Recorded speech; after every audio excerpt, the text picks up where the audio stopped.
الحمد لله نحمده ونستعينه ونستغفره ونعوذ بالله من شرور أنفسنا ومن سيئات أعمالنا من يهده الله فلا مضل له ومن يضلله فلا هادي له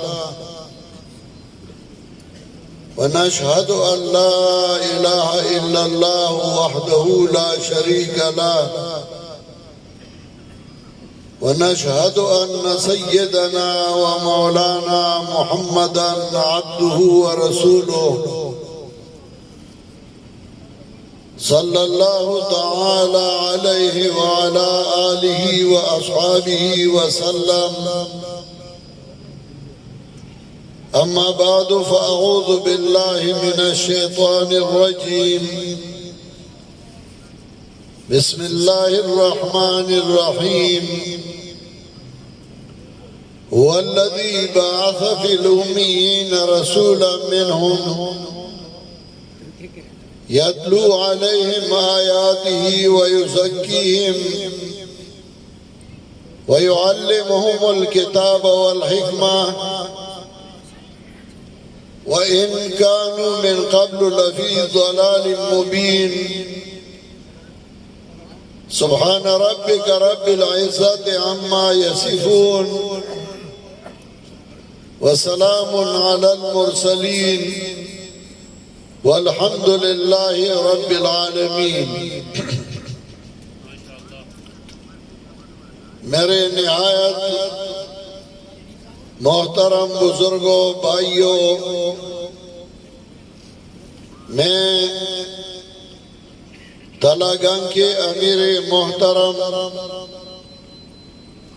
جماعت کے ناظم اعلیٰ اور دیگر رفقائی کار جنہوں نے یہ نہایت خوبصورت پروگرام منعقد کیا ہے، میں ان سب کا تہ دل سے مشکور ہوں. پھر خصوصاً ان علماء کرام کا مشکور ہوں جنہوں نے دور دراز سے یہاں تشریف لایا، آپ کی حوصلہ افزائی کے لیے، دین حق کی خدمت کے لیے اور اللہ تعالیٰ کو راضی کرنے کے لیے. خصوصاً حضرت العلامہ مولانا عصمت اللہ ملتانی صاحب، مناظر اسلام حضرت مولانا حضر حیات صاحب اور مولانا قاری محمد سلیمان صاحب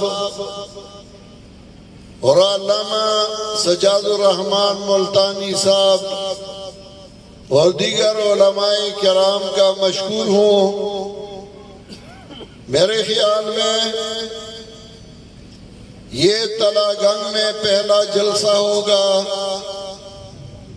جس میں سارے خطباء کرام، علماء کرام، مناظرین اسلام ایک ہی سٹیج پہ بیٹھے ہیں اور ایک دوسری کی حوصلہ افزائی بھی کر رہے ہیں. اور میں اس سے پہلے بھی کئی دفعہ تلا گنگ آیا ہوں.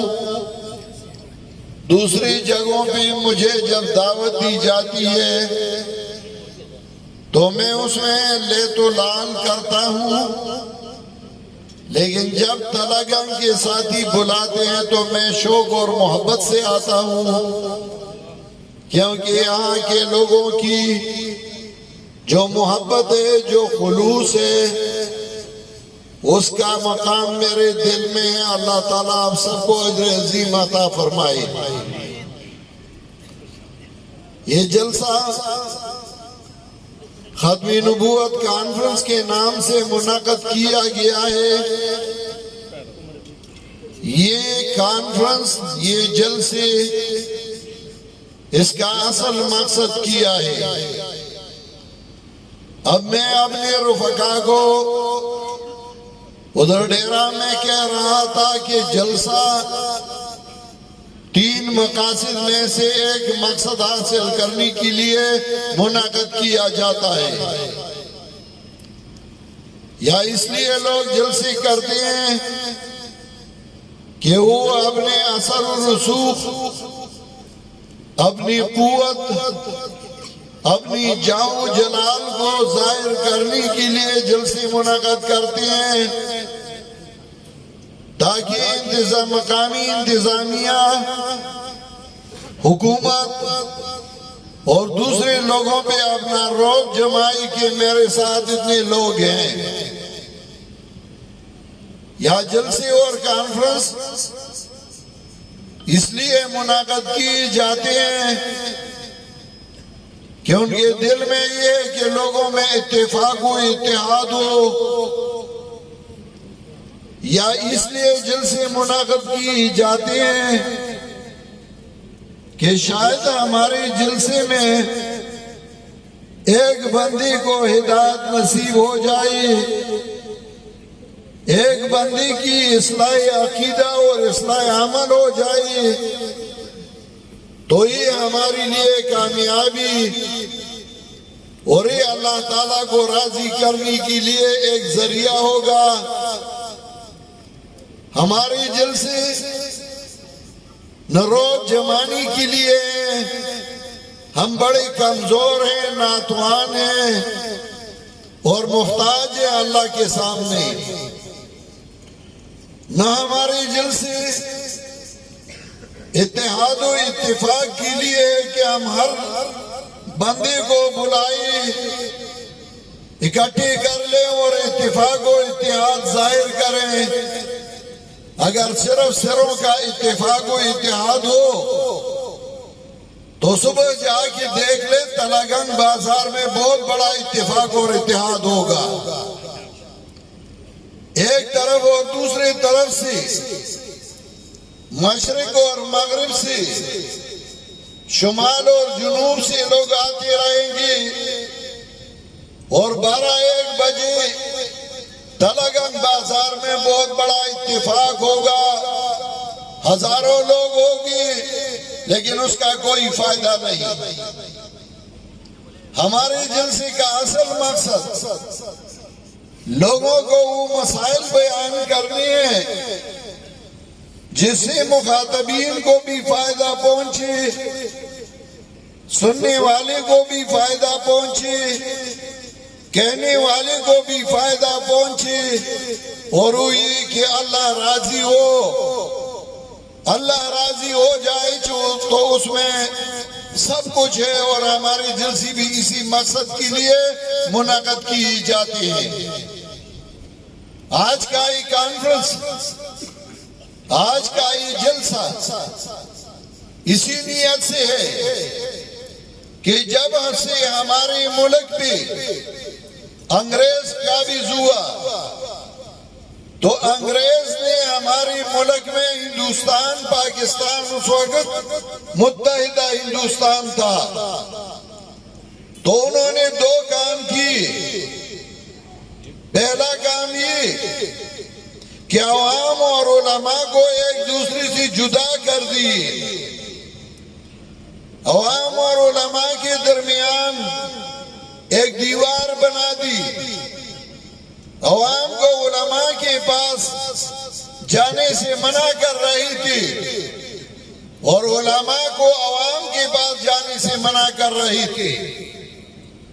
علماء کو کہتی تھی کہ آپ عوام میں نہ بیٹھیں، آپ کاروبار نہ کریں، آپ تجارت نہ کریں، آپ گاڑی نہ چلائیں، آپ دنیاوی زمینداری نہ کریں، اور عوام کو کہتی تھی کہ آذان دینا مولوی کا کام ہے، اقامت مولوی کا کام ہے، نکاح پڑھانا مولوی کا کام ہے، امامت کرانا مولوی کا کام ہے، یہ آپ کا کام نہیں، آپ یہ نہ کریں۔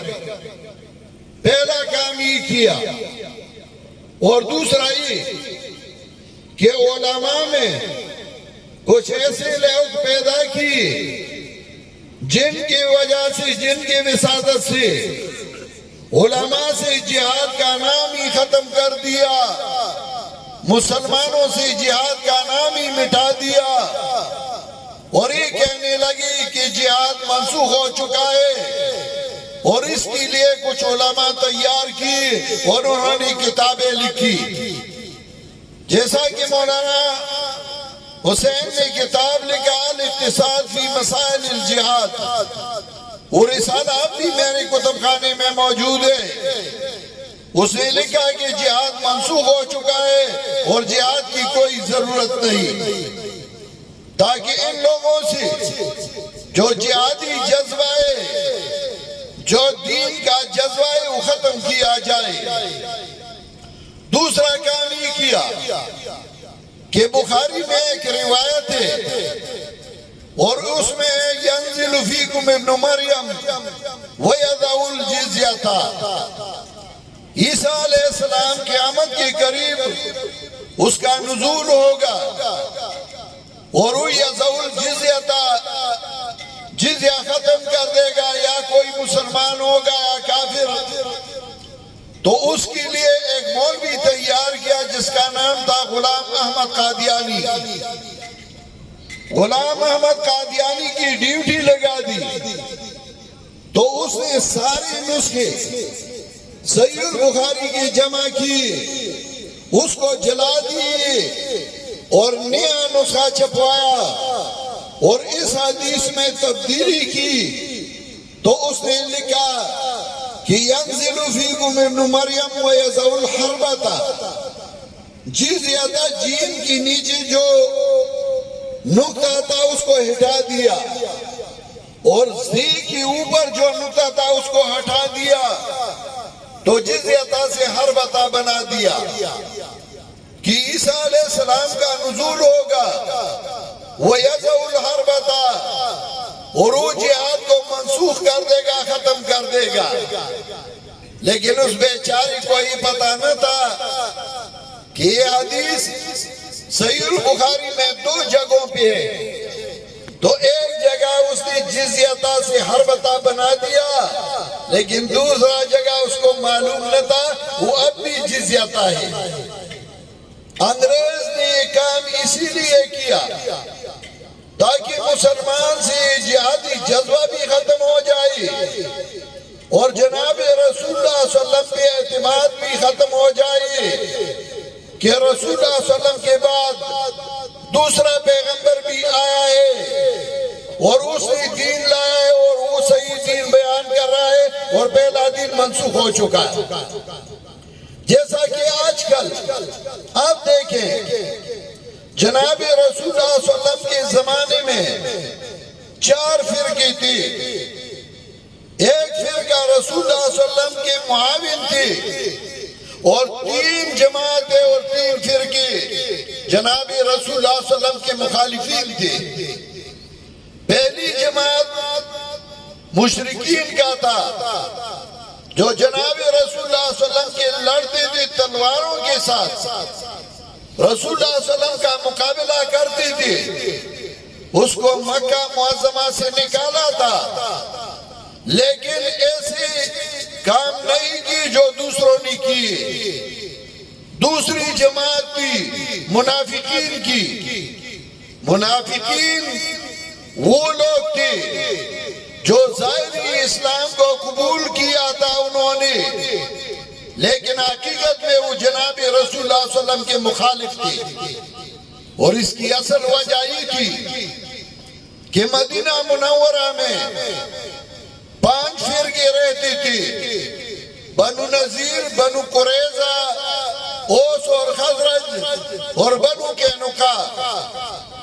یہ 5 فرقوں نے اتفاق کر دیا کہ ہمارے لیے ایک سردار چاہیے۔ سردار مدینہ منورہ میں عبداللہ ابن ابی بن سلول ایک بہت قابل، بڑا ہوشیار، بڑا چالاک اور بڑا سیاستدان آدمی تھا۔ انہوں نے اتفاق کر لیا کہ ہم اس کو سردار بنا دیں گے. اس کے لیے تاج بنا رہی تھی کہ اس کی تاج پوشی ہو جائے. اسی دنوں میں نبی علیہ السلام مدینہ منورہ تشریف لائے. چونکہ وہ تو اس انتظار میں تھا کہ مجھے سردار بنایا جائے گا, مجھے امیر بنایا جائے گا, مجھے بادشاہ بنایا جائے گا اور میری تاج پوشی ہوگی.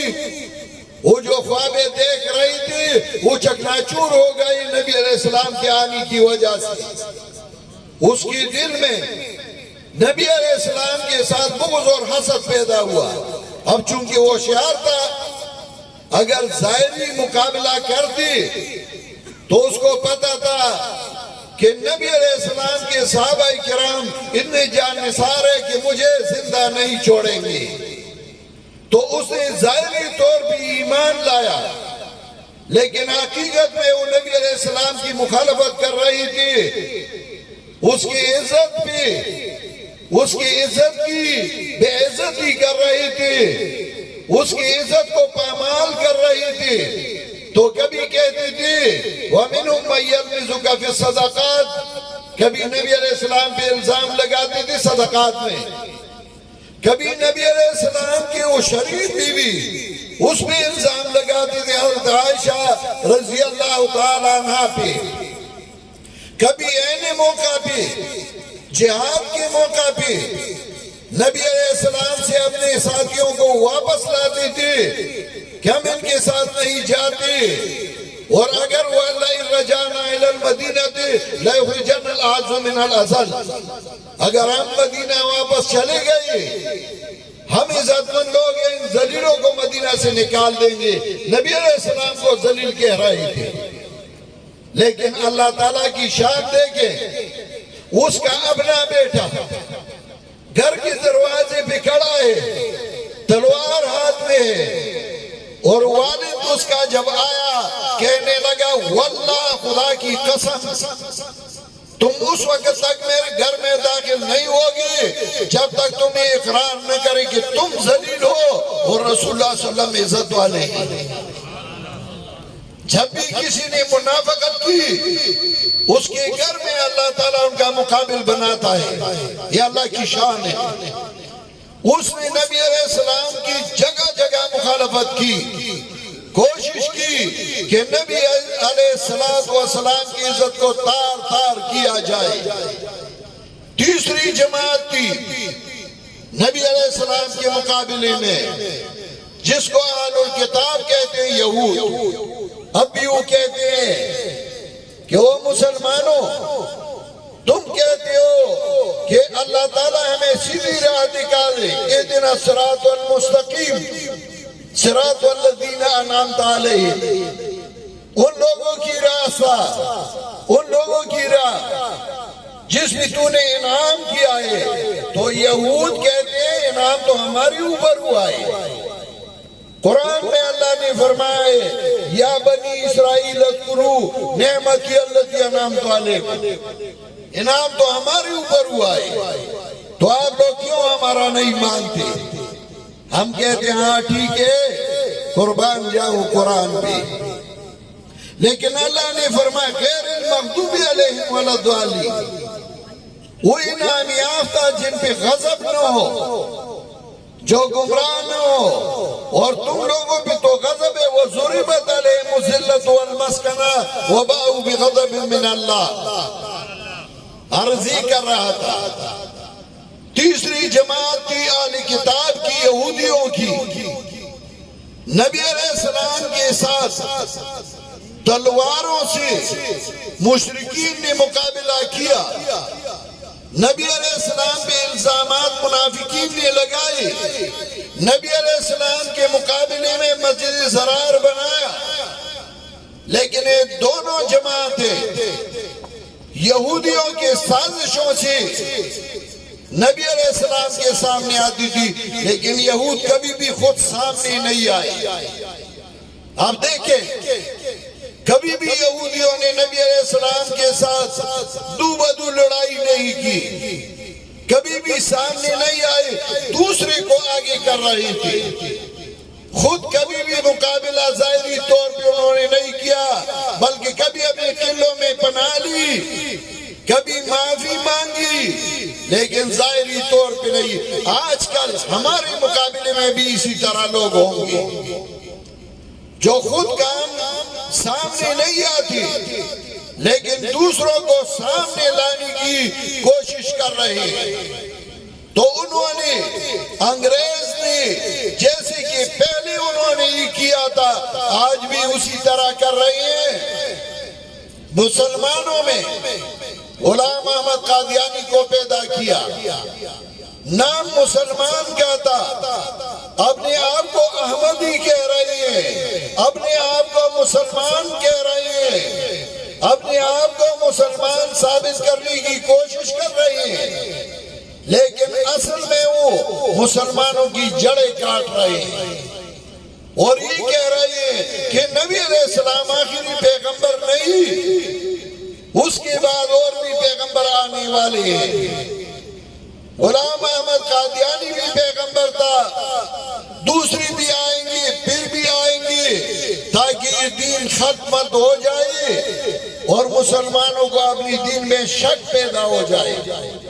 ایک موقع پہ جناب رسول اللہ صلی اللہ علیہ وسلم دعا مانگ رہی ہے تو حضرت فرما رہی ہے، اللہم انتا لغازل سبا، اللہم انتا لغازل سبا فلا توبد بادو۔ اے میرے رب اگر یہ جماعت ہلاک ہو جائے گی، اگر آج آپ اس جماعت کو ختم کر دیں گے، فلا توبد بادو، اس کے بعد تمہارا آپ کا عبادت نہیں ہوگا۔ کیوں؟ اسی وجہ سے کہ میں آخری پیغمبر ہوں، میرے بعد دوسرا پیغمبر آنے والا نہیں۔ اگر یہ جماعت ختم ہو جائے، یہ امت ختم ہو جائے، یہ پیغمبر ختم ہو جائے، اس کے بعد دوسرا نبی آنے والا نہیں۔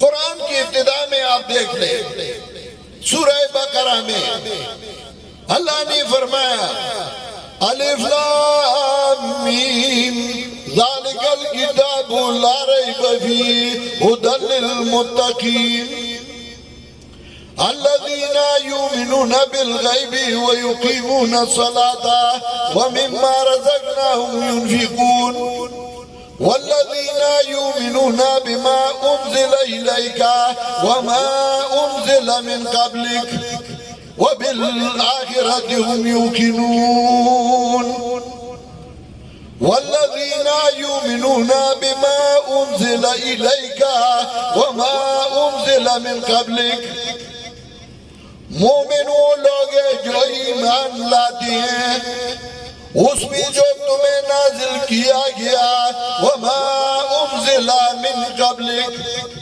اور اس پر جو تم سے آپ سے پہلے نازل کیا گیا ہے۔ ادھر یہ نہیں فرمایا والذین یؤمنون بما انزل الیک وما ینزل، وما انزل نہیں کہا، وما انزل من قبلک، آپ سے پہلے جو نازل کیا گیا ہے۔ یہ دلیل ہے ختم نبوت کا کہ نبی علیہ السلام کے بعد کوئی دوسرا نبی آنے والا نہیں۔ اگر ہوتا تو وما ینزل کہتے، وما انزل اللہ تعالیٰ نازل فرماتے، وما انزل من قبلک نہیں کہتے۔ قرآن کریم میں اللہ نے فرمایا، قل ان کنتم تحبون اللہ فاتبعونی یحببکم اللہ۔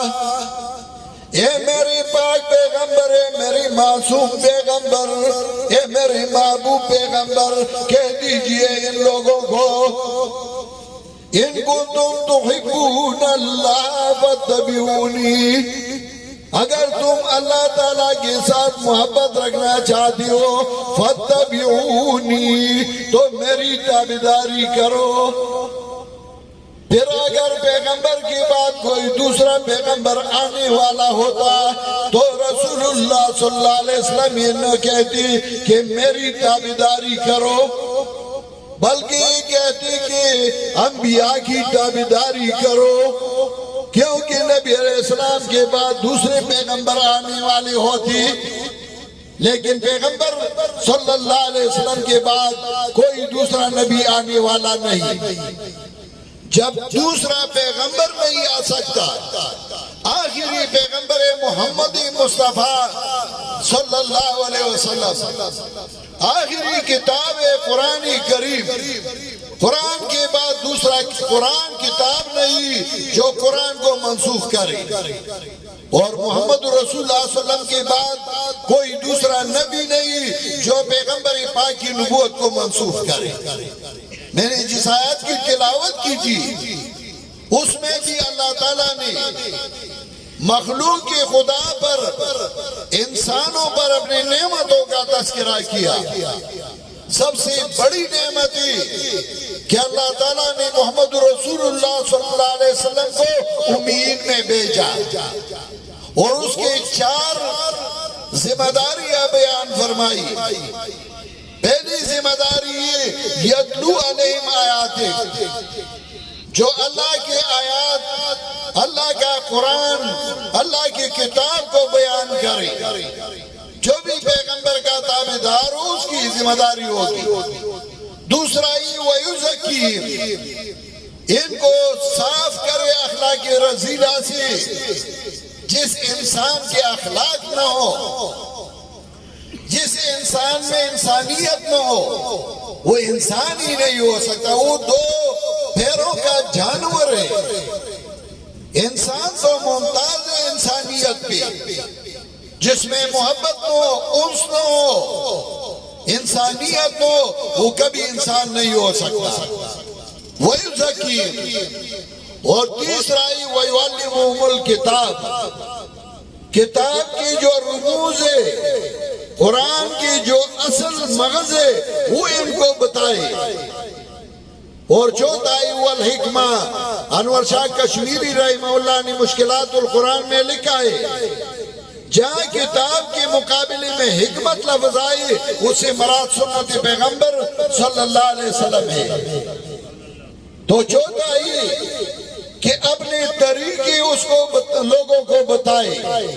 یہ نہیں کہا کہ دوسرے انبیاء جو اس کے بعد آنے والے ان کی طریقے بتائے لوگوں کو۔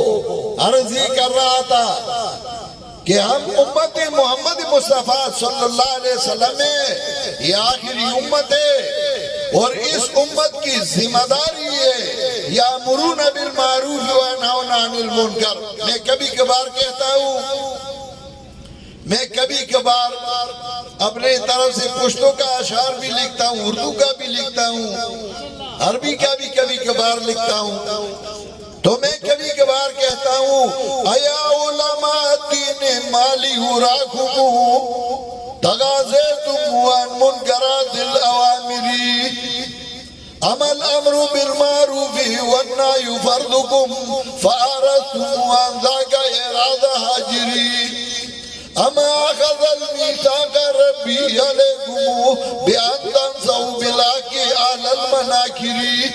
اے علماء کرام، یہ تمہاری ذمہ داری نہیں کہ آپ امر بالمعروف اور نہی عن المنکر کریں؟